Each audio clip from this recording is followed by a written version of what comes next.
Bismillahirrahmanirrahim. Assalamualaikum warahmatullahi wabarakatuh. Salam sejahtera bagi kita semua, teman-teman. Kita ketahui Indonesia sebagai negara yang memiliki keunikan dengan keragaman budaya, bahasa, suku, ras, adat istiadat, keyakinan, dan kepercayaan yang dapat berbaur, bersatu dalam ideologi Pancasila. Anugerah besar yang dimiliki Indonesia itu sebagai potensi yang luar biasa yang harus kita syukuri dengan menjaga dan merawatnya jangan sampai tercerai-berai oleh paham ekstremisme dan radikalisme yang berkembang, menyusup melalui arus globalisasi dan keterbukaan informasi. Untuk itu perlu adanya solusi untuk menjadi filter bekal hidup berbangsa yang harus ditanamkan dalam jiwa kita sebagai warga negara Indonesia. Teman-teman, prinsip moderasi itu kita ketahui di beberapa agama ada yang menyatakan bahwa berbeda gitu ya, berbeda pendapat tapi esensinya itu sama. Kalau dalam ajaran Islam kita ketahui moderasi itu dipahami oleh penganut dan pemeluk Islam dikenal dengan istilah Islam wasatiyah atau jalan tengah.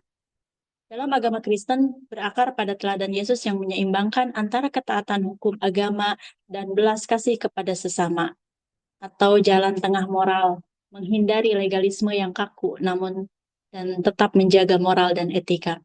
Seperti yang tertuang dalam keseimbangan iman dan perbuatan.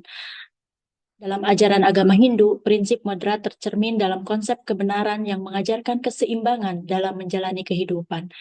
Dalam agama Buddha dikenal dengan Majjhima Patipada atau praktek hidup seimbang yang mengarahkan pikiran, ucapan, dan perbuatan pada kebijaksanaan.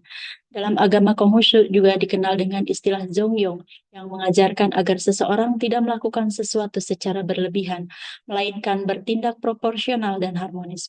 Prinsip moderasi beragama itu sendiri adalah cara pandang, sikap, dan praktik beragama dalam kehidupan sehari dengan mengambil jalan tengah atau dalam istilah agama Islam dikenal dengan Islam wasatiyah atau tidak ekstrim ataupun seperti kita ketahui dalam Quran surat Al-Baqarah ayat 143 yang mana artinya demikian pula kami telah menjadikan kamu umat Islam, umat pertengahan, agar kamu menjadi saksi atas perbuatan manusia dan agar Rasul menjadi saksi atas perbuatan kamu. Nah, keberhasilan moderasi beragama itu bisa kita lihat melalui terwujudnya masyarakat yang jauh dari kekerasan, cinta kedamaian, toleran, menerima setiap perubahan dan pembaharuan demi kemaslahatan, menerima setiap fatwa karena kondisi geografis, sosial, dan budaya.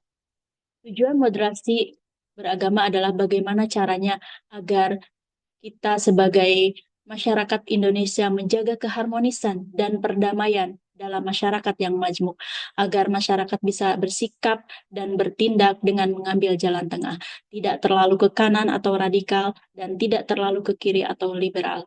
Terima kasih atas perhatiannya, teman-teman. Assalamualaikum warahmatullahi wabarakatuh. Begitu?